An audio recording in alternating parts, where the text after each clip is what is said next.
Planet 9? Hey everybody, Rex Bear League Project. How the heck are you? So buckle up for this one because we've got a lot to talk about. And, you know, with all the doom and gloom out there, let's try and bring some positive affirmations to the incoming Planet X/9, whatever you want to call it.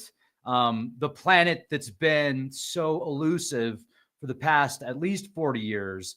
But according to the latest research, there's a 40% chance Planet 9 has passed through the solar system in the recent past.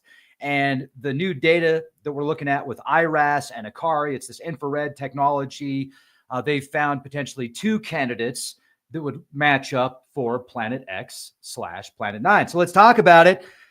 Nanu, thank you very much for being here. I'm going to do a screen share with you. But real quick, I did want to let you know, a lot of people like to listen to the podcast just via audio format.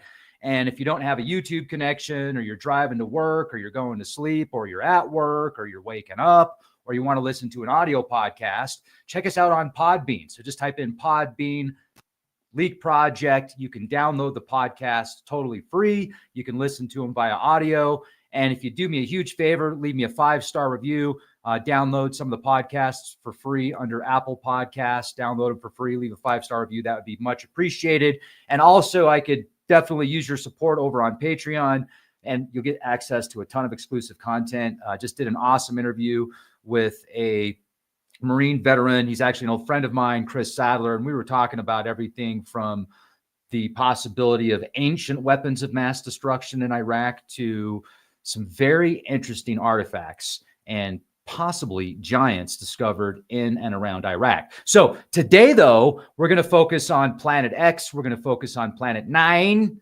and we're going to look at the latest data. A paper just came out this month, actually, on Planet 9. And we're going to go back and look at some of the ancient Mesopotamian and Babylonian cuneiform tablets. I've got 3 different tablets that talk about Nibiru specifically, and it's very interesting. So Zacharias Sitchin obviously brought a lot of attention to the Anunnaki and Nibiru when he wrote the book, The 12th Planet, and then he had a series of books after that. But with the information that I have been compiling in my own independent research, I think that Nibiru is actually quite different than what he describes it. So, and I'll get into that in a minute. But the Anunnaki is also very fascinating when you research the ancient tablets that describe the Anunnaki in detail. Sometimes they're correlated with planets and stars and the sun. So it's quite fascinating. But yeah, Planet 9 seems like that. Definitely seems like that. All right, so let's do a screen share here. Let's go to the first article, shall we? How's your day going? Okay. So, Universe Today, planetary science. Excuse me. I've been drinking a kombucha. This is the ginger flavored kombucha, one of my favorites. But anyway, so Universe Today, the solar system's great mystery may finally be solved. They're talking about Planet 9. Akak, how the heck are you? So, evidence for Planet 9. Scientists have observed unusual clustering and orbital anomalies among certain Kuiper Belt objects, small icy bodies beyond Neptune, and this suggests a gravitational influence from a large unseen object, which they hypothesize could be Planet 9. Now, the new detection methods. Researchers are using a new approach to find Planet 9 by looking for its heat signature using infrared light, a method more effective than relying solely on reflected light. Data from the AKARI system, or it's the AKARI Space Telescope, that's AKARI, has revealed 2 potential candidates exhibiting the predicted heat signature and located where theory suggests Planet 9 should actually be. So they have found objects that meet the parameters that you can click off on the box. That's where it should be, and that's the heat signature that it should be giving. Now, it's still way out past Neptune, so it's not so close you're going to be able to take a picture of it with your Apple iPhone. I'm just saying. If this is confirmed, the discovery of Planet 9 would dramatically change our understanding of how our solar system formed and evolved. It could also explain other puzzling aspects of the outer solar system. Now, while these candidates are promising leads, they require further confirmation with more powerful telescopes. And the Vera C. Rubin Observatory, which is opening this year, it's expected to begin operations in just the next couple of months, is a key tool in this hunt. So we're going to look at that. That's awesome news. This is the paper, hot off the press. This came out in June, new paper, and a far infrared search for Planet 9 using AKARI All-Sky Survey. Pretty cool. Let's look into this. So, an unusual orbital element clustering of Kuiper Belt objects has been observed. The most promising dynamic solution is the presence of a giant planet in the outer solar system, Planet 9. Now, due to its extreme distance, intensive searches in optical have not been successful. We aim to find Planet 9 in the far infrared, where it has the peak of the black body radiation, using the most sensitive all-sky far infrared survey to date, AKARI. In contrast to optical searches, where the energy of reflected sunlight decreases by d to the fourth power, thermal radiation in the infrared decreases with the square of the heliocentric distance. We search for the moving objects in the AKARI single scan detection list. We select sources from a promising region suggested by an N-body simulation from Milholland AKARI single scan detection list. Milholland and Laughlin, 2017. Now it's the 30-degree right angle, the 50 degrees right angle, and then a negative 20. You can see right here, if you copy and paste that into Google, it'll show you the area in the sky where that is. And known sources are excluded by cross-matching AKARI sources with 9 optical and infrared catalogs. So they're cross-referencing the data. Furthermore, we select sources within a small background strength to avoid sources in the Sirius, since Planet 9 is stationary in a time scale of hours but moves on a monthly scale. Our primary strategy is to select slowly moving objects that are stationary in 24 hours but not in 6 months. Using multiple single scans by AKARI, the selected slowly moving AKARI sources are scrutinized for potential contamination from cosmic rays. Our analysis, this is where it gets exciting. Our analysis reveals 2 possible Planet 9 candidates whose positions and flux are within the theoretical prediction ranges. So it's actually where they're supposed to be. These candidates warrant further investigation through follow-up observations to confirm the existence and properties of Planet 9. So cool. Now, the next data set that I want to share with you, they're using simulations of early solar systems to find up to a 40% chance that Planet 9 exists. So this is another data set right here. This is really cool. Let's look at this for a minute. Actually, maybe we should talk about the Vera C. Rubin Observatory. No, we'll get to that after. So this study right here is a simulation. Based on simulations of early solar systems, there's up to a 40% chance that a hypothetical 9th planet, often called Planet 9 or Planet X, could exist in our outer solar system. There are 2 instability phases. The simulation suggests that if the early solar system underwent 2 specific instability phases, the growth of Uranus and Neptune, followed by the scattering of gas giants, a Planet 9-like object could have been trapped in a wide orbit.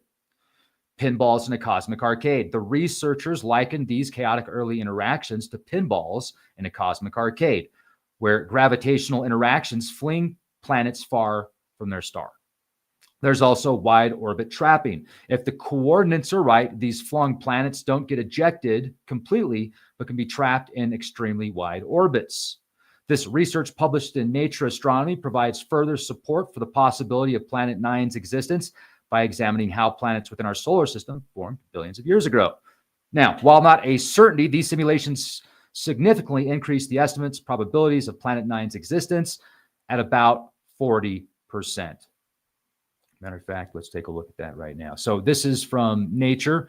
Here's the abstract, as you can see, and it's describing Planet X or Planet 9 as 5 to 10 Earth masses, and that would not be large enough for a brown dwarf star. Well, it would be large enough, well, actually, but it wouldn't have the mass. You would need a lot more mass for that. So also, we're going to look at some data that pretty much takes away the theory that Planet X is a brown dwarf star. And we'll talk about that in a minute as well.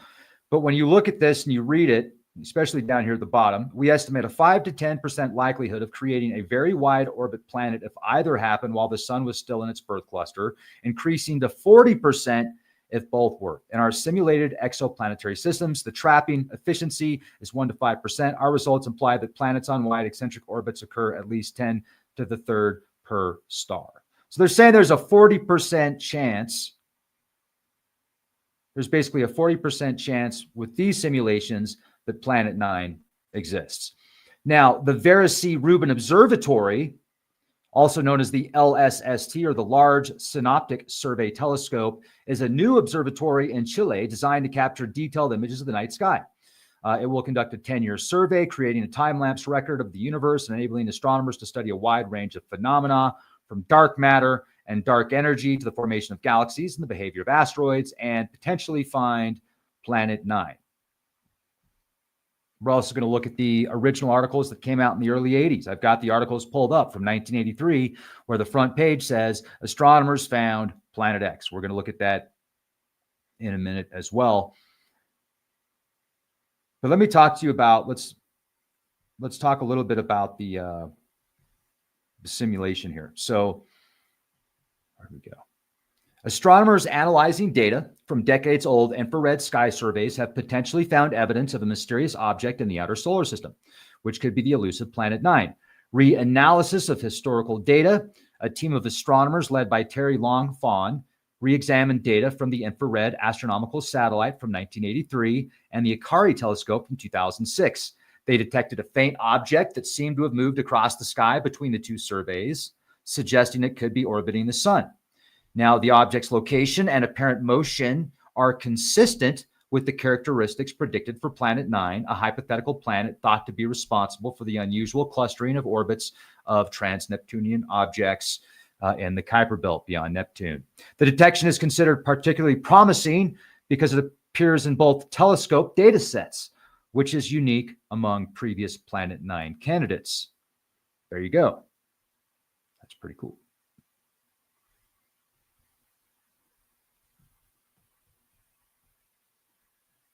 The Vera C. Rubin Observatory is a new observatory in Chile. And as I was saying before, let's look at this is what I think is really cool. So the largest digital camera ever built. The observatory houses a 3.2 gigapixel camera, one of the largest in the world, capable of capturing billions of pixels in a single image. It's going to scan the sky repeatedly, capturing images of vast areas with high resolution and sensitivity, allowing for the study of faint, distant objects. The observatory will generate a massive amount of data, estimated to be 60 million billion bytes over the next 10 years, requiring advanced data processing and analysis.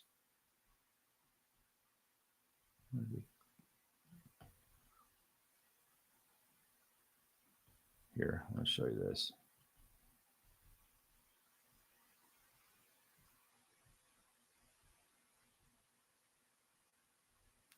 I looked into some of the big funders, some of the money funders.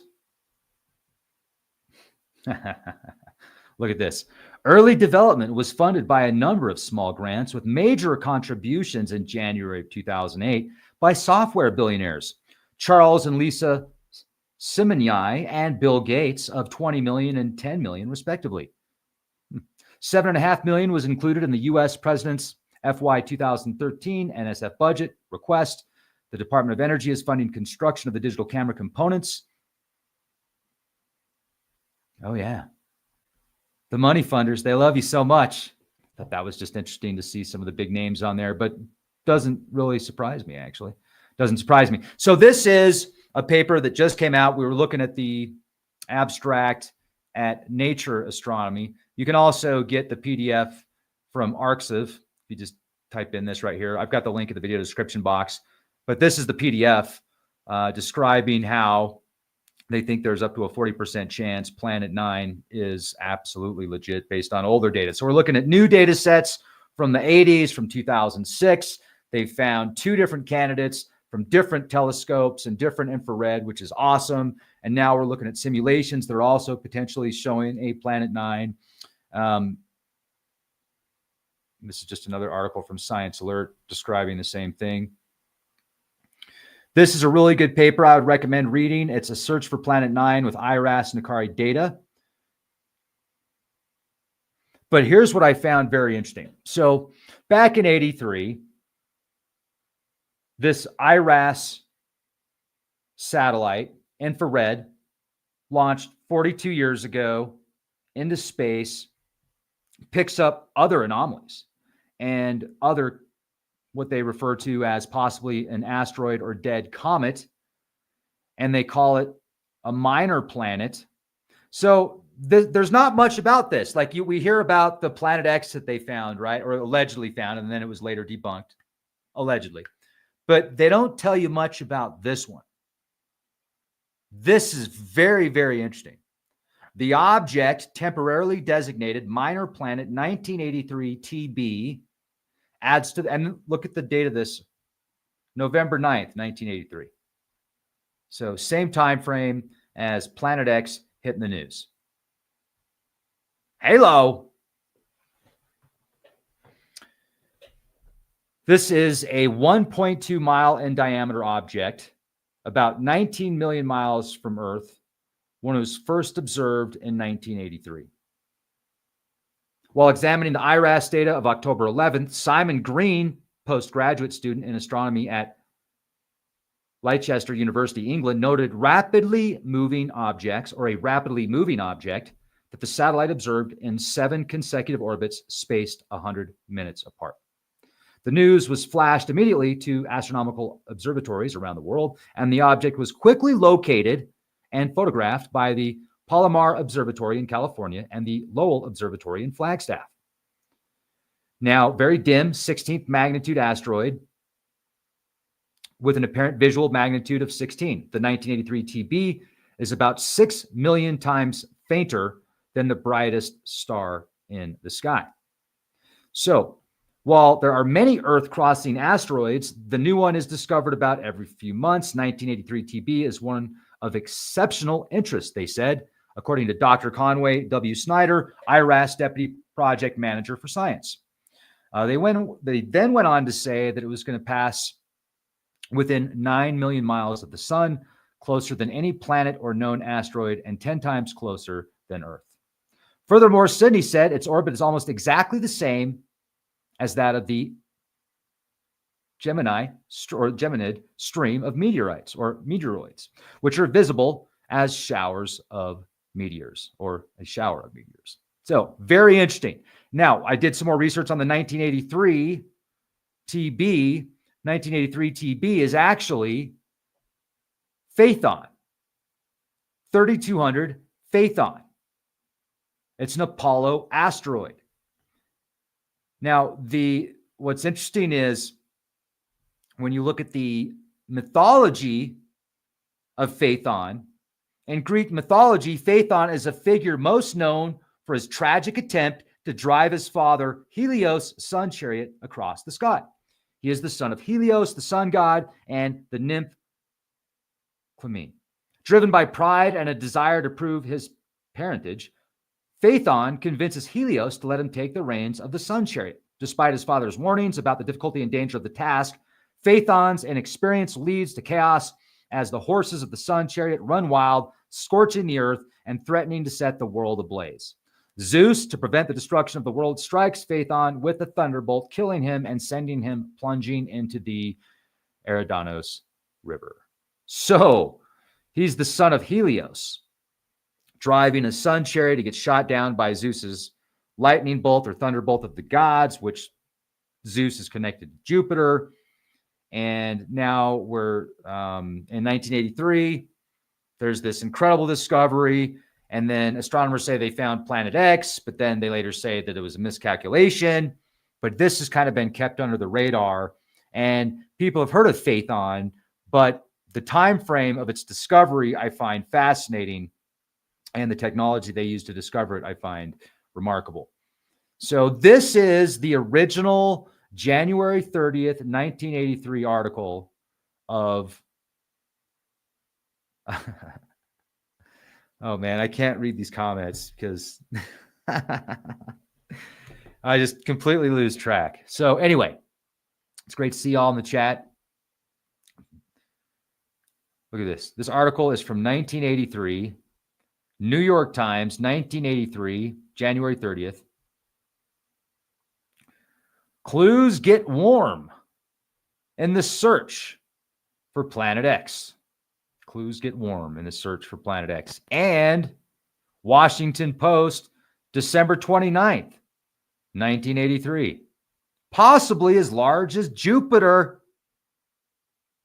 A heavenly body, possibly as large as the giant planet Jupiter, and possibly so close to Earth that it would be part of this solar system, has been found in the direction of the constellation Orion by an orbiting telescope aboard the U.S. infrared astronomical satellite. So mysterious is the object that astronomers do not know if it is a planet, a giant comet, a nearby protostar that never got enough, didn't get hot enough to become a star, a distant galaxy so young that it is still in the process of forming its first stars, or a galaxy so shrouded in dust that none of the light cast by its stars ever gets through. Well, that's a wide range of possibilities, going from a galaxy to an asteroid and everything in between. It also might be swamp gas from Uranus, Bob. Oh, man, that's stinky. Now, this right here is interesting because if you go to Bad Astronomy, this guy attempts to debunk Planet X. And the article, this is like 20 years old, but he brings up some really good points. He talks about the IRAS information, and then he talks about other people's theories about Planet X and being potentially a brown dwarf star.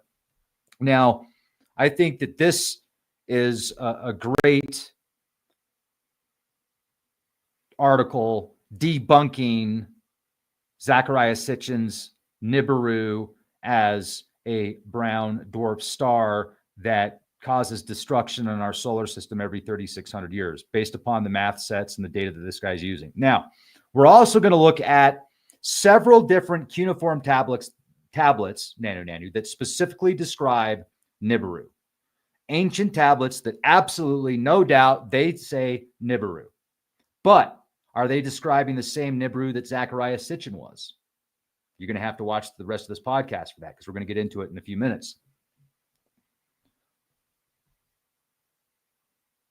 Hold on a second. Ryan says, Rex, you are a skeptic of planet Nibiru. Why are you exploring this? Well, I think the more important question is, why are you showing your abs in a YouTube screenshot? Because you've been working out. That's why he's just showing off his abs to the world, man. So it's just, how you doing, dude? It's good to see you too.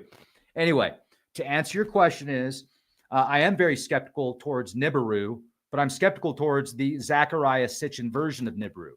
I'm open-minded, but the more information and research I do, I'm becoming very skeptical about that possibility. Now, Planet X, Planet 9, there definitely is a strong possibility something's there. And that's why I find it fascinating, because there's all these new data sets that are suggesting it and talking about it. So let's get into this. Where was I? Okay. So brown dwarf stars are bright enough that if there was a brown dwarf star just outside of Neptune, or shortly past Neptune, we would be able to see it with telescopes. We would actually probably be able to see it with our eyes at nighttime. Now, based upon this guy's projections and the 3,600-year theory of Nibiru, it should be about as close as Saturn is right now. So if there was a brown dwarf star as close as Saturn was to us right now, or to the sun, we would absolutely see it. It would be very visible, and everybody would be able to see it. And it wouldn't be, every once in a while somebody picked up this lens flare that looks like Nibiru with their smartphone. It would actually, we would be able to see it and take plenty of photos with it. So the temperature of a brown dwarf star, the luminosity of a brown dwarf star, and the location of a brown dwarf star being in proximity of Saturn, we would absolutely be able to see it. So you can read this, badastronomy.com, Planet X, just look it up. It's a good theory to debunk a lot of the Nibiru theories. Now, with that in mind, I've been doing some more research because an article just came out about, hey, Four Corners, how you doing, man? Good to see you. Stu, good to see you. Couch Camper, how the heck are you? Who else we got in the chat? Slinger, Rovin Rona, Chevy, Great Googly Moogly, Sir Ophis, Utah Spice, and everything nice. How the heck are you? JVF, good to see everybody.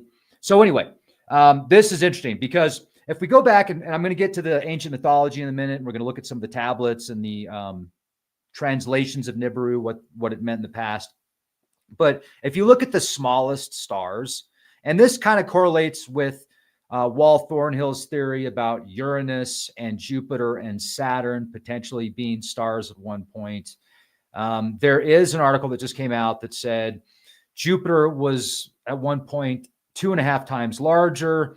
The magnetosphere was 50 times stronger, but the mass, I don't know if there would be enough mass there, at least according to these models, for those to be stars. Definitely not a brown dwarf. Now, they would have the size for it, but they wouldn't have the mass. So basically, modern science is suggesting, and obviously science rewrites itself often, but a star needs to have a minimum mass to initiate and sustain hydrogen fusion in its core. The mass is typically around 75 to 80 times the mass of Jupiter. So even if we had Jupiter 2.5 times the size, its mass would have to be 75 to 80 times if we look at these models, which is substantially different than the electric universe models and the EU theories. But it's interesting to look at both, in my opinion. So the smallest known star is the EBLM J055557AB. It's a red dwarf star located about 600 light years away. It's only slightly larger than Saturn. However, it's about 80 times the mass, or 85 times the mass of Jupiter. So it's about the same size as Saturn, but it's about 85 times the mass. Most stars are much larger than Jupiter. Some of the smallest red dwarf stars can be comparable in size. In fact, some stars are even smaller than Jupiter in terms of radius, but they still have enough mass to fuse hydrogen, just at a very slow rate. So brown dwarfs. Brown dwarfs are often called failed stars because they are too massive to be planets, but they lack the mass to sustain hydrogen fusion like a star.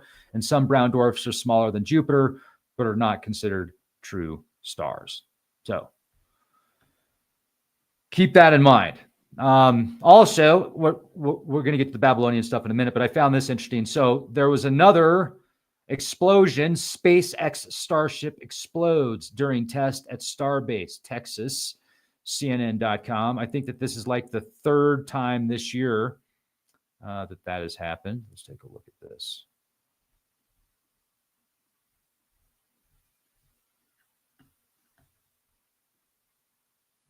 Okay, so SpaceX has experienced multiple rocket explosions, particularly. Oh, hey, thanks, Ryan. Oh, much appreciated, man. Thanks for the super chat. Boom, boom, boom. All right, so SpaceX has experienced multiple rocket explosions, particularly with its Starship program. While the Falcon 9 has had a few failures, Starship has seen a higher number of explosions during both static fire and flight tests. In total, SpaceX has had at least 9 Starship explosions. 9! Interesting how we get that number 9 again. So, several Falcon 9 launches have also ended in failure, but the Falcon 9's overall success rate remains high. Well, that's good. And did you know that Proba-3's first artificial solar eclipse recently happened? Using satellites in space, an artificial solar eclipse was formed. Today, the European Space Agency's Proba-3 mission unveils its first images of the sun's outer atmosphere, the solar corona. The mission's 2 satellites, able to fly as a single spacecraft thanks to a suite of onboard positioning technologies, have succeeded in creating their first artificial total solar eclipse in orbit. The resulting coronal images demonstrate the potential of formation flying technologies while delivering invaluable scientific data that will improve our understanding of the sun and its enigmatic atmosphere. So check this out. Here you go. That's pretty cool. You're not going to see it over the whole world, though. Obviously, it's just a very small portion. Because I can already read the comments, and people are like, "That's what happens, Rex. There's the sun simulator in the sky, and the solar eclipse is really because of a fake star." And it's probably not. Calm down. Put the pipe down, man. Just relax. But it's still pretty cool. And hypothetically, I mean, if you've got a type 1 civilization, you could potentially do something like that. But as of right now, very small potatoes in a very large mashed potato container. Did you hear about this, though? Oh, I love the comments. I can't read the comments because then I lose track. So recently, an X-class flare, June 19th, there was an X 1.9. How interesting. What's up with all the synchronicity of numerology? We were just talking about Planet 9 and SpaceX Rocket 9 having 9 explosions. And now we've got a 1.9 X-class flare on June 19th. Telling you, the universe it's alive. It's alive. It's talking to us with numbers. It's amazing. All right. I'm going to calm down. I had some kombucha and energy chew blocks. These are so good. I usually only eat them when I'm riding my bike, but I didn't get a chance to ride my bike yet. So anyway, I digress. Let's talk about this. Classified as an X-class 1.9 flare, originating from sunspot 4114. What? We got some more numerology here. So, okay, June 19th, a 1.9. In sunspot region 4114. Oh my gosh. And 2025 is a 9, because 2 plus 2 plus 5 is 9. So the year 2025 is a 9 path for, wow, all these 9s. So anyway, the 1.9 on June 19th in sunspot region 4114 caused a shortwave radio blackout over the Pacific Ocean, leading to a loss of signal at frequencies below 25 megahertz. Amateur radio operators in Hawaii could have noticed the signal loss because there's so many of them out there. I'm sure it caused a lot of concern. It also appears to have destabilized a large magnetic filament of the sun. That's a little bit more alarming and exciting. Now, coronal mass ejections. There were no radio signatures suggesting the CME was produced with the flare. The flare occurred during a period of heightened solar activity with a 65% chance, nanu, of an M class and a 15% chance of an X class flare through June 22nd, mainly from regions 4114, 4115, and 4117. Now, the sunspot region 4114, despite being in a decay phase, remained the most complex on the sun at the time. Now, this event is consistent, they say, with the current phase of the sun's 11-year solar cycle, the solar maximum, where powerful flares are more likely. So you don't need to bring in the potato or the tomato plants just yet. Here's sunspot AR414. As you can see, this is an image on space.com. This is the article I was telling you about, where Jupiter was twice its current ginormous size. Scientists discovered. Okay, now let's talk about the moment you've been waiting for.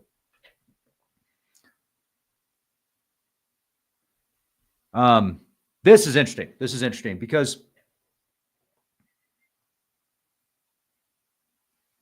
yeah, I was put on a naughty list. I don't know why, but we used to get 10 to 15,000 new subscribers a month here on YouTube. It was great. And now it's half the time people don't even get notifications, but that's okay because we're on a bunch of other platforms and a bunch of other places. So But we're doing live shows here on YouTube, so that's awesome. Got to thank YouTube for that. Much appreciated. And thank you all for being here with me.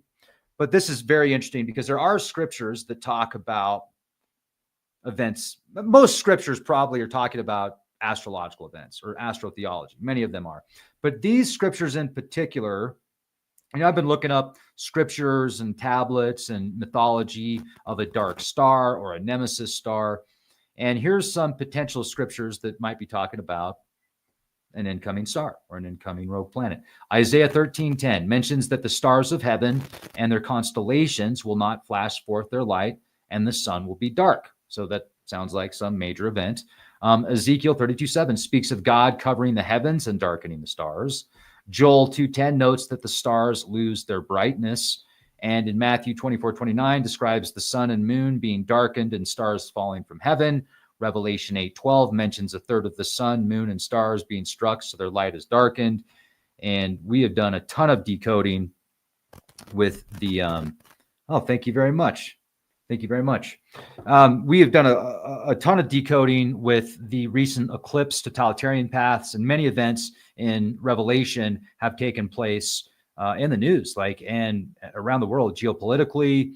Now, I think that Revelation isn't just a one-time thing, though. I think that somehow they've created this cyclical timeline, this clock of events that correlate with Revelation, so it could be used a multitude of times, not just once. It seems to have these patterns and cycles that go along with it that are also connected to the stars and the planets and the constellations and the eclipse and the totalitarian path and the names of the towns close to the totalitarian path and Nineveh and all these. Very fascinating. But I did a bunch of decoding on that. If you want to go back and watch some of the previous podcasts or download them on Podbean, because you can do that. But now let's get into the Sumerian stuff. So this is what I think is really interesting when people read some of the ancient cuneiform and Babylonian tablets and Akkadian tablets and some of the Nag Hammadi scriptures and the Egyptian scriptures and texts and literature and also Greek and the native prophecies like the Hopi prophecies. There's talks about these astronomical events and these major events that take place that cause major cataclysms and catastrophes. And in a few ancient Babylonian texts, which are some of the oldest texts that we have access to, you've got the Enuma Elish, and then there are, where's the other ones? So we've got the Enuma Elish, the Mulapin, and tablets K6174 and K12769. So these are tablets that specifically mention Nibiru. Now, what's interesting, though, is the translations are all substantially different on what Nibiru actually is, except for if you look at the term Nibiru as actually meaning crossing, which also could be connected to equinox. So, tablets mentioning Nibiru, the Enuma Elish. This Babylonian creation epic mentions Nibiru, associating it with the establishment of the god Marduk's position in the heavens. Now, if you read the Enuma Elish, Marduk basically takes the throne and becomes grand leader and grand master and the grand god in these literatures, in these scriptures. He basically usurps the throne. Now, Mulapin, the Mulapin, is an astronomical text that identifies Nibiru as Jupiter when the stars of Enlil have finished their course. And I've got more details on that. We'll get into that in a minute. Now, this is where it also gets interesting.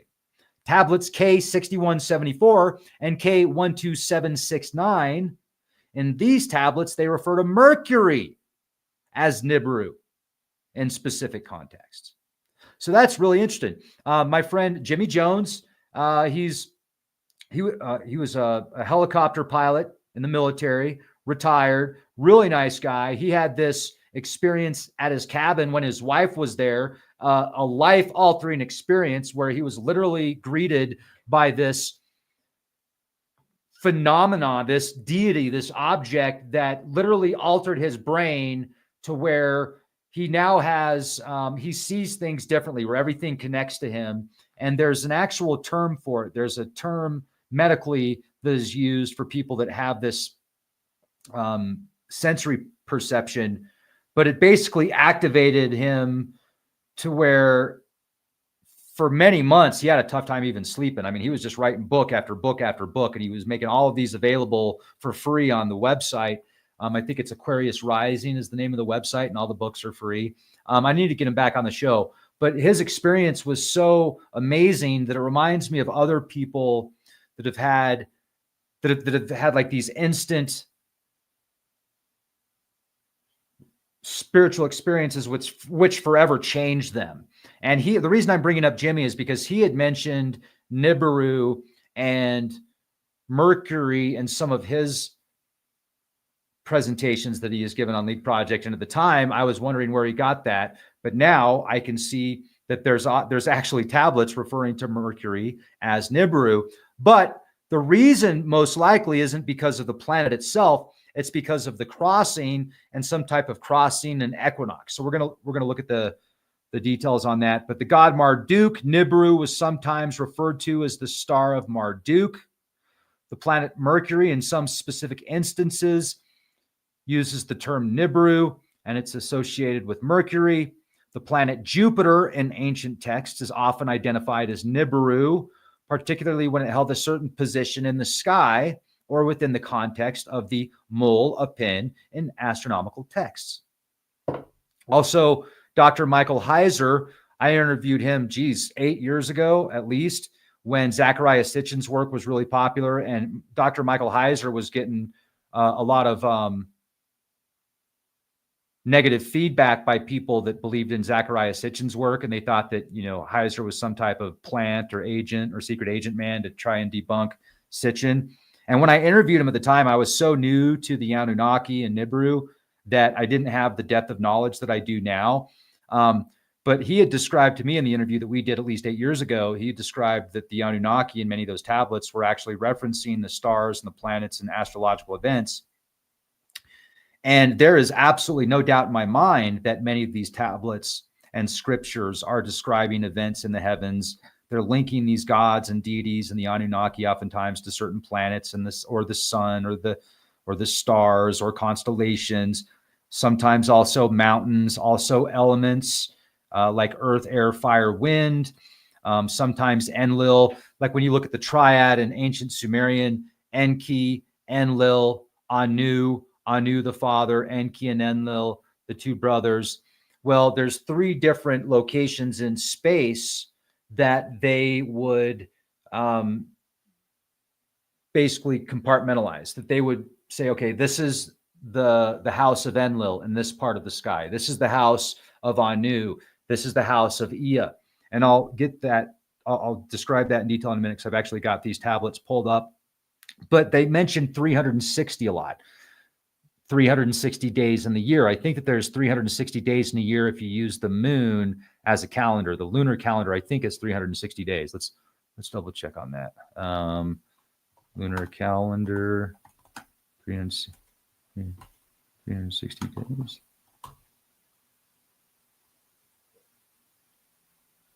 A lunar year is 12 lunar cycles, approximately 354 days long. A 360-day calendar can be seen as a simplification or an average derived from averaging the lengths of lunar and solar years, or as an older, less accurate system that was later adjusted. Okay. Yeah, see, many of the ancient civilizations, Babylonians, Egyptians, and others used a 360-day calendar. All right, that makes sense.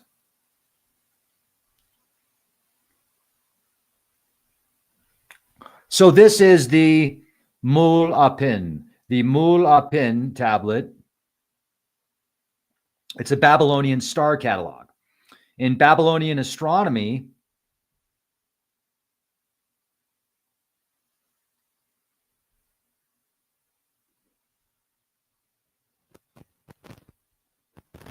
I must not look at the comments. Excuse me. Okay. In Babylonian star catalogs, you've got the Mul Apin. 3 stars each include the Mulapin, list named after the first Babylonian constellations. Mulapin, the Plough, which is the current Triangulum constellation, plus Gamma Andromeda. It lists, among others, 17 or 18 constellations in the zodiac. Later catalogs reduced the zodiacal set of constellations to 12, which were borrowed by the Egyptians and the Greeks, still surviving among the modern constellations. So in the Mulapin, the second formal compendium of stars in Babylonian astronomy is the Mulapin.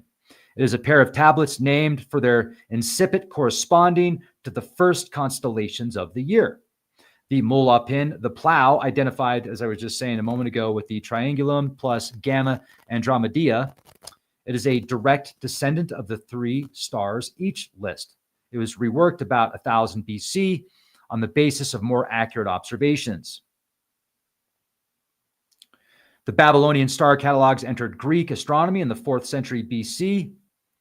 A few of the constellation names in use in modern astronomy can be traced to Babylonian sources and Greek astronomy, or via Greek astronomy. Among the most ancient constellations are those marked the 4 cardinal points of the year in the Middle Bronze Age. So we've got Taurus, which is the bull, the steer of heaven, which marks the vernal equinox.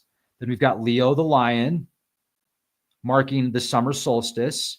We've got Scorpius, the scorpion, marking the autumn equinox. Then we've got the Capricornus, or goat horned, from the goatfish, marking the winter solstice. It is a mythological hybrid depicted on boundary stones from before 2000 BC as a symbol of Ea. Now that I did not know. I had no idea that the goatfish was connected to Ea, but that would make sense now because Ea was the king of the waters, and Ea was the king of the underworld oftentimes. And in the winter solstice, the goatfish and the Capricorn, that's the winter solstice. And like when you read the Epic of Gilgamesh, and Gilgamesh has to fight off all of these, Gilgamesh has to fight off the Scorpion Man and these different entities that the ancient alien hypothesis was, he was fighting off aliens to get immortality. Bullshit. He was not fighting ancient aliens to get immortality. It's the zodiac. It's the zodiac, the scorpion, Scorpio, the lion, Leo, Utnapishtim, King Utnapishtim. They just found a 12-ton relic with King Utnapishtim flanked by the gods Ashur and the goddess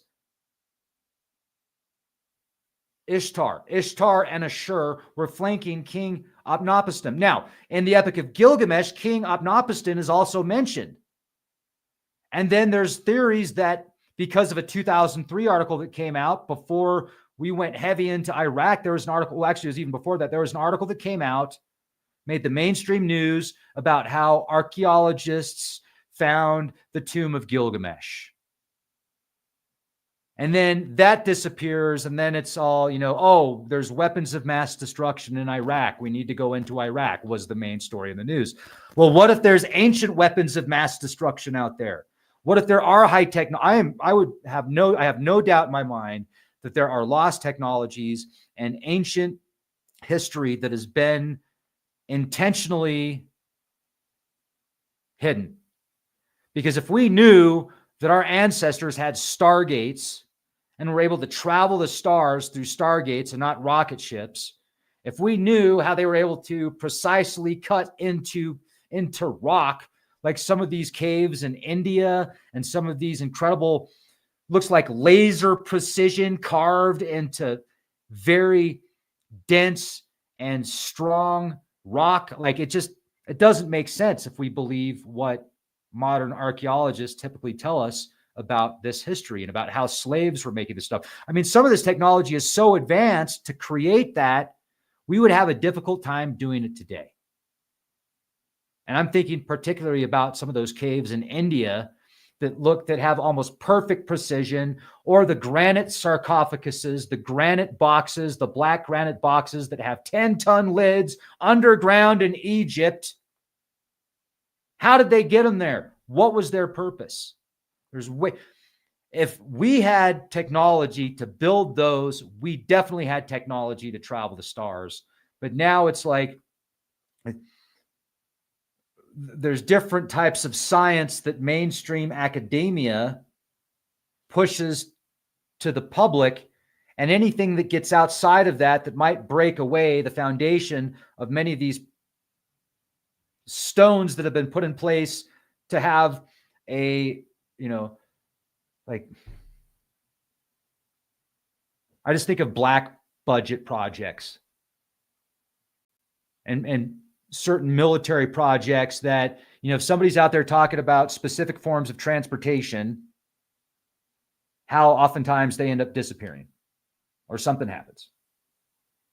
They're working on, they're talking about things publicly and these incredible innovations and technologies, and then you either never hear from them again or they disappear or something catastrophic oftentimes happens to them. And it's because you're jumping outside of these foundations of technology and of what you are allowed. If we had public knowledge, how to travel the stars, how to communicate telepathically, it would be a lot more difficult to control us.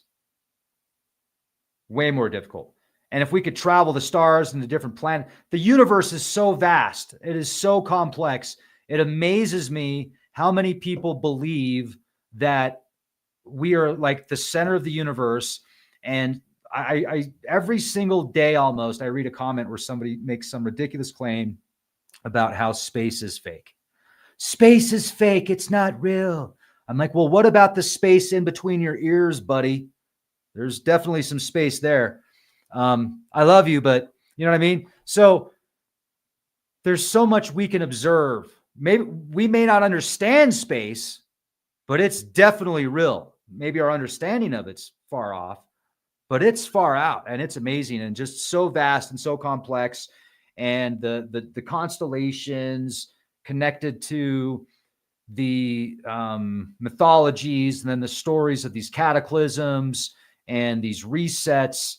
There could be very well a reset that happens at a specific time based upon how much we evolve. There's almost like this universal switch that will shut off most of civilization, because if it doesn't, then civilization will destroy itself. But there's these pockets that break away, these pockets of breakaway civilizations that then tend to control behind the scenes. And that's probably what has been going on now for many thousands of years. But anyway, so back to the tablet here.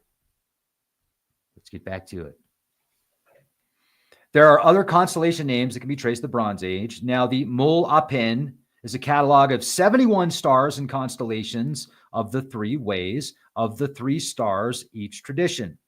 The star names prefixed with Mul are listed with the associated deity and often some other brief epithet. Now, where does it say? Where do we have Enki, Enlil, and Anu?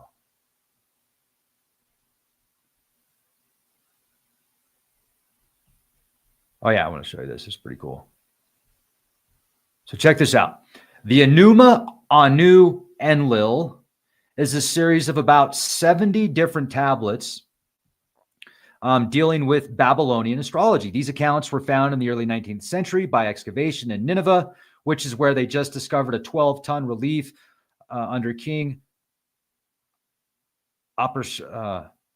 dang it, I got his name. I'll get back to it in a minute. All right, so let's stay focused on this. These accounts were found in the early 19th century by excavation in Nineveh near present-day Baghdad. The bulk of the work is a substantial collection of omens estimated to number between 6,500 and 7,000, which interpret a wide variety of celestial and atmospheric phenomena in terms relevant to the king and state. The tablets presumably date back to about 650 BC, but several of the omens may be as old as 1646 BCE. Many of the reports found in the tablets represent astro-meteorological forecasts. This tablet specifically, Ashurbanipal, that's right, King Ashurbanipal. That's where they found the 12-ton relief in an excavation that showed King Ashurbanipal flanked by Ashur and Ishtar. That's really cool, right? I think that's really, really cool. But anyway, in this tablet, you have 33 stars on the path of Enlil. Very significant, 33. So 33 on the path of Enlil, 23 stars on the path of Anu, and 15 stars on the path of Ea, or oftentimes Ea is referred to as Enki. So Enlil, Anu, and Ea. 23 is a very powerful number in the occult and mysticism and numerology. There's even that film out there called 23 with Jim Carrey. I didn't really understand that film. I never really understood it, but I've always been pretty fascinated with 23. I used to sign my name 23 because of RB, the initials. I would sign it 23. But 23, 2 plus 3 is 5. 5 is my life path number. It's also pretty cool. But the 23, you'll see 23. Some of the greatest sports stars have the number 23. 23 is very significant. So 23 and the path of Anu. 33 and the path of Enlil. Jesus was 33 when he was crucified and resurrected. 33 is often referred to as the apex, as an apex number. Like I think 33, and there's a significance of 33 in the pyramids. 33 is obviously a very powerful number and is used in a multitude of rituals and rites, and there's mystery schools and secret societies. They're very in tune with the 33, but 33 is an amazing number as well. But I did not know that Ea was connected to 15. So I find that very interesting, at least as far as the stars in the path of Ea. There's 15 stars cataloged in the path of Ea. The heliacal rising of 34 stars by month, the heliacal node stars rising of 15 stars, the Zikpu stars, and stars on the path of the moon. So the Mulapen includes a list of 36 stars, 3 stars for each month of the year. The stars of those see, notice 36, 360 days, 3,600 years. A Sar in ancient Sumer, some have translated to 3,600 years. So if you read the Sumerian king list, some of these kings rule for multiple Sars, which would date them, some of them ruling for as far as much as 42,500 years, if you consider a Sar 3,600 years. Now, there have been other translations of a Sar going from 3,600 years to 360 days, so that you have 3,600 years on one theory versus 1 year for another. That's also quite interesting. The first line lists the 3 stars, which have the heliacal rise in the first month of the year. Nisanu, which is associated with the vernal equinox. And the second line, 3 other stars are listed with the heliacal rise in the second month. Ayara, and so on. It's pretty cool. Now, there's the Cuneiform Digital Library Initiative, where a lot of the cuneiform tablets are cataloged, and the Marduk star Nibiru. The Marduk star Nibiru has long been a source of confusion in scholarly and popular opinion. This article demonstrates cuneiform support for the hypothesis that the name Nibiru may be assigned to any visible astronomical object that marks an equinox. In a footnote to this translation of the Enuma Elish, Tablet 5, Langdon states that it is on the whole clear that Nibiru, the crossing, refers to the intersection of the celestial equator and the ecliptical, and that the name was applied to Jupiter as representative of the planets which cross from the southern to the northern part of the way of Anu, and vice versa. Wow, that's pretty cool.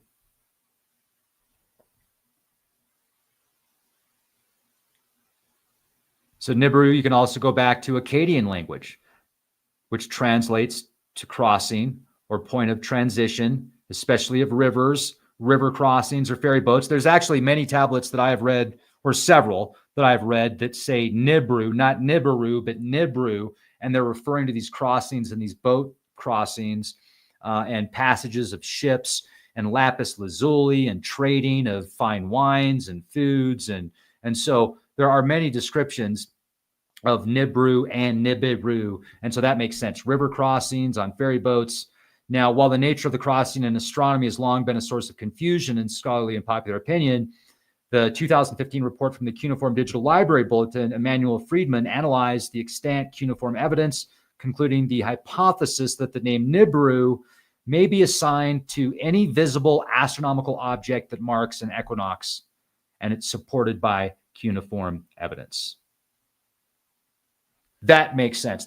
So now that makes sense. When Nibiru is linked to Mercury, and then you have Nibiru linked to Jupiter, and then you look at it as a crossing, and that would make more sense. Any visible crossing, then okay, now I get it. Now I see why Nibiru is connected to Mercury and Nibiru is connected to Jupiter. Now, with that in mind, when these events take place, have there been times in the past that major astronomical events also happened afterwards? And if we were to look at the Sumerian king list, let's do that real quick. Let's look at the Sumerian king list.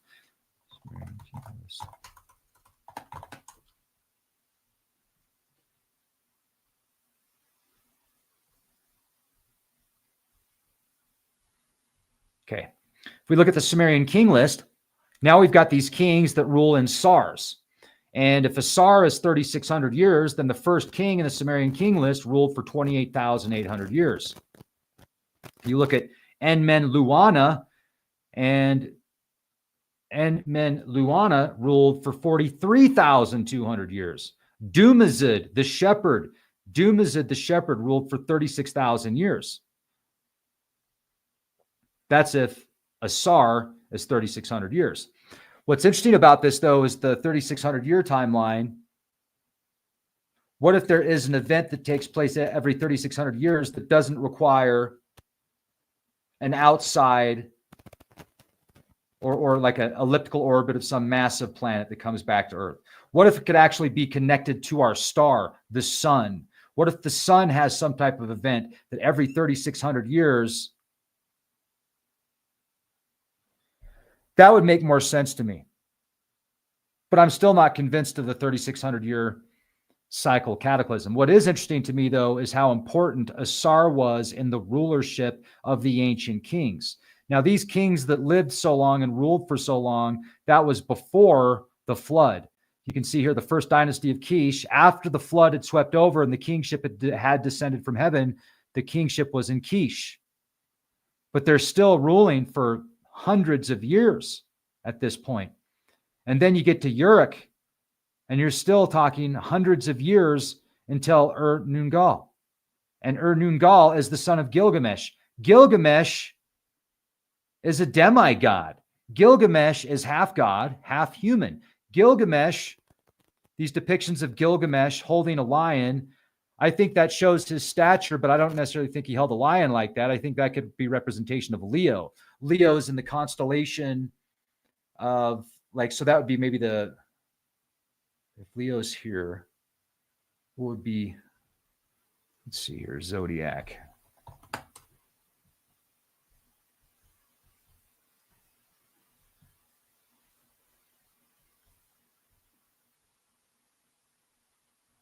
Okay, so if Leo's here, then he would be in Scorpio. If we were to move that up, because the Leo's in is like he's holding the Leo, the other side. Okay, and then here, let's see here, Gilgamesh. What are some other depictions of Gilgamesh? Oh yeah, interesting. Notice how Gilgamesh is holding two giant animals on each side of him. They're flanking him. There's Ishtar and Nana and other deities that are holding these animals or the tails of animals, something significant. There is a petroglyph in Moab. There's several actually, but one in particular that I'm thinking of that has like this figure. It's a pictograph. There's a figure in the center that's holding these two snake-looking objects on each side. He's flanked by two objects. It's the same symbology. It's the same iconography. It's fascinating.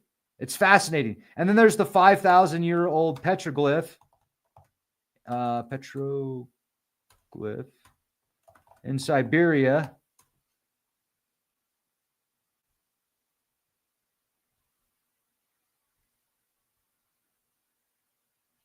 that looks like a menorah. Looks just like a menorah, but notice the menorah has runes. The menorah has then these like giant stick figures and 3 figures underneath them, and then the tree of life or the Jacob's ladder, and what the Hopi use as the symbol of earth, the 4 corners, the 4 quadrants. But that's a 5,000-year-old petroglyph in Siberia. So how does a 5,000-year-old petroglyph in Siberia look like the menorah? And then you look at this right here. Not only do you have the menorah, 5,000-year-old petroglyph, but then you have depictions of the Nagas, the 7-headed Naga serpents in India, as well as in India, or so you've got India and sorry, I just said that. Yeah, the Amazon, like ancient Amazon, Mayans, the Mayans, many depictions of a very similar object. So where did they get that from? There's Gilgamesh with the bull of heaven. See, the bull of heaven, folks, is Taurus. So somehow we have certain deities that are glorified through astronomy, astrotheology. This is ancient magic. This is very powerful magic. This is high magic. This is the type of technology. This is the type of energy that basically immortalizes certain figures.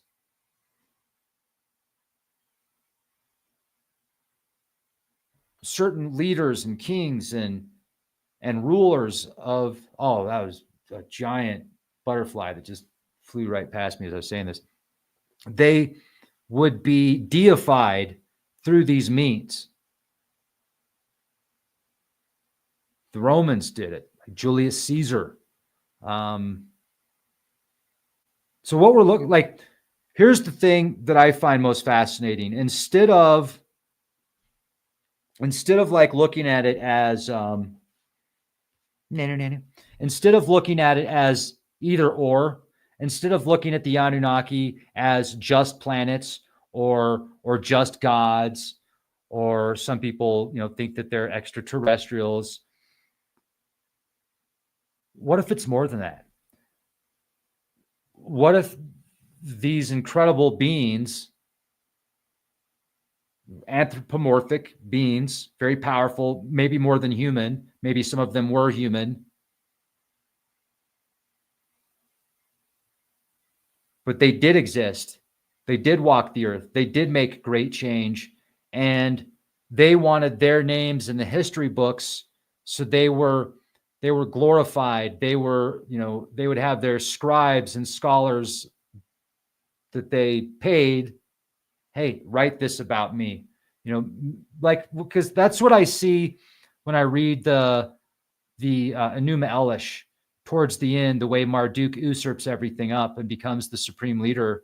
It just reminds me of that. Like, you've got these different gods and deities and very high level figures through the years, and they reign and they rule and they build these incredible dynasties, and they want to be remembered. So they have their scribes write about them in a way that you could pass on for multiple generations.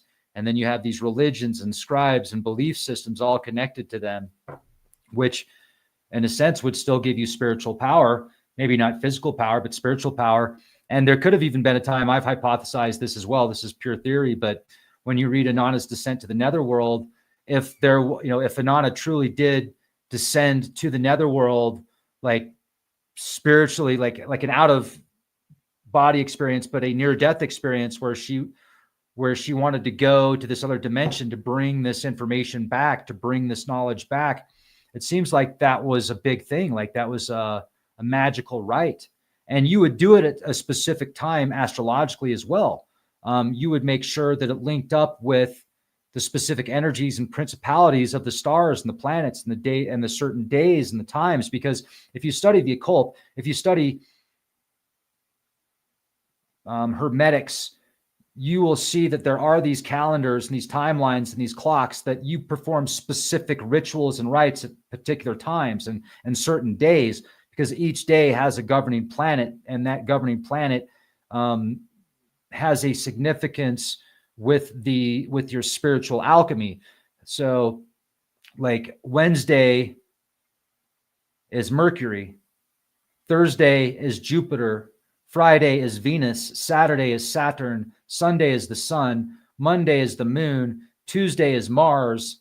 So then you look up these, if you're going to start a business, if you're going to do something new, or if you've got something planned, and you look at the date and the time and the governing body, all this stuff is, it's kind of secret, but at the same time, you can find it if you do the research. That's why the occult is called the occult, because it just means behind closed doors. It's not good or bad. It's just behind closed doors. Now, there's different rites and rituals that you can perform that could be good and bad. So obviously, but to say the occult is bad would be an ignorant statement, because it just means hidden. And on that note,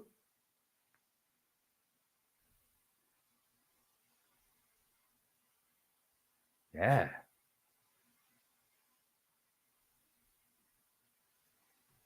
Like Star Wars being channeled at a Crowley party as our past. Oh, I hadn't heard that. I hadn't heard that. What's Craig's perspective? Well, I mean, we might have some DNA of the gods, but I don't think that, like, let's do this live action role play for a minute. Let's because obviously this is all philosophy and theory anyway. We're speculating. We took some of the science in Planet X and the latest data there, but still that's totally theory as well. They haven't proven that as definitive. I'm kind of like our past. I wouldn't be surprised if it was like Dungeons and Dragons. Like if ancient Lemuria was actually, you had wizards and warlocks and orcs and dragons and elves. I mean, I know people now that have elf ears, and I think in past lives they were probably elves. I know, maybe, there's a 1% chance, right? I'm not convinced. I wouldn't be surprised. If the sun was different, if our atmosphere was different, and our genetics were also different because of the cosmic radiation, etc., we could have some very different abilities. And if we learned how to harness those abilities again, like to communicate telepathically, read people's minds, it would be a lot more difficult for the powers that be to hide their plans, because we would be able to read their minds anyway. So it wouldn't really matter. You put 5,000 people together, you now know everything about all 5,000 people. Imagine how quick evolution would happen if you're all learning from each other just simultaneously. It'd be pretty remarkable. But most likely our DNA has changed so much from these cosmic evolutions that it's substantially more difficult to access the ability. Like, for example, Firestarter. If you've seen Firestarter, great movie. I watched it when I was a kid. It's a Gen X film. I'm about the same age as Drew Barrymore. I think she's she's a couple years older, but I remember watching that as a kid and I was so amazed by it. But now I think about it, and I haven't seen it in years, but it reminds me of, like, there's actually a ranch out here that's thousands of acres in southern Colorado that kind of reminds, I get like that whole Firestarter vibe. But basically in the film, there's this girl and her dad that have powers that most people don't. The dad can convince people to do things just by like getting in their head, and he'd start like doing this to his head, and he'd start getting a bloody nose, and these people would start doing things that he wanted them to do because they're, because he's like putting words in their heads. And then Drew Barrymore could start fires with her mind. And so they basically did experiments to see how powerful they could get Drew Barrymore, to how big a fire she could start. And then the dad, they had to control him completely because he was controlling everybody's minds, trying to save his daughter. But you know what I've also noticed in many of these films, that people are using their mind to influence others or to create events to happen, like moving things without actually touching them, such like that. You notice how they always get bloody noses? That's a common theme in these films. They'll always get a bloody nose. Makes you wonder, right? Is that really what happens? People are out there moving stuff with their mind. They get a bloody nose. They're influencing people to do things with their mind. They get a bloody nose. Like even in Stranger Things, that's what happens to 11. She moves stuff with her mind, fights stuff off their mind. She gets a bloody nose. So anyway, I wouldn't be surprised if there was a time when our ancestors, going way back, they had those abilities embedded in them. Like they could move things with their mind. They could start fires with their mind. They could control others with their mind, depending on their level of influence. And something changed all that. Something was so catastrophic that only a few thousand people survive. And then these few thousand people that survive forget these abilities. And then genetically, they lose these abilities because they forget how to use them. And because of the atmosphere and the sun and the cosmic radiation, etc., because of all of these variables, most people have lost those abilities. The people that do have those abilities, we don't really hear much about except for in movies, and the movies are fiction, so we don't know how much truth there is to that. But there have been a lot of projects, like Gen X type projects, especially that I know about, where they had like these gifted classes where you would take these tests and these certain experiments would be done, where the people that were doing these tests were evaluating to see, what type of psychic abilities you had while you were taking these tests.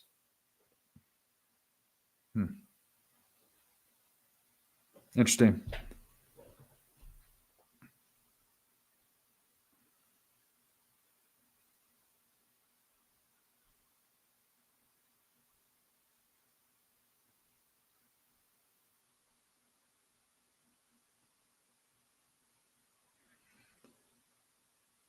Yeah.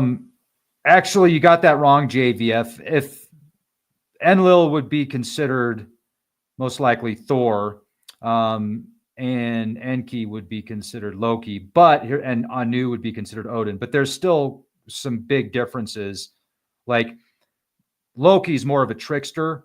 Loki is often associated with Mercury also, whereas Ea is like the progenitor of mankind in many of the mythologies and mythos. And Ea and Enki is also the friend to humanity and the one that wants to save humanity and save people and help people, whereas Enlil is more the militant type, for example, you can read the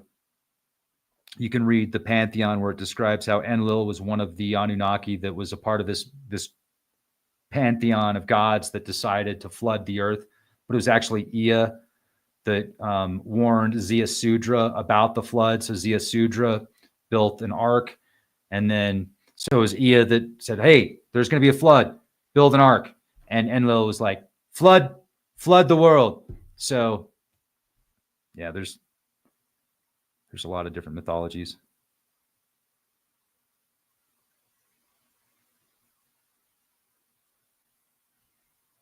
Well, and Craig, of course, Craig says, I think there's some truth to the Enki story, but I think it's got misinformation in it. These are stories that are thousands of years old. It's mythology. It's not absolute science. It's not absolute fact. There's been translations that have been mistranslated, and information that has been lost, and information that has been added. And then in certain languages, certain words don't exist. So you have to create new words for the translations. And sometimes they get them wrong, and sometimes they're watered down. I mean, these stories are so old, even like Enki and Ninmah, which is probably a 5,500-year-old story, where it talks about how Enki and Ninmah are making people to do the work for the gods. That's probably a story that's far older, that was translated and written in ancient Sumerian in cuneiform. So it's definitely not absolute science, but it's fascinating to look at some of the information and knowledge.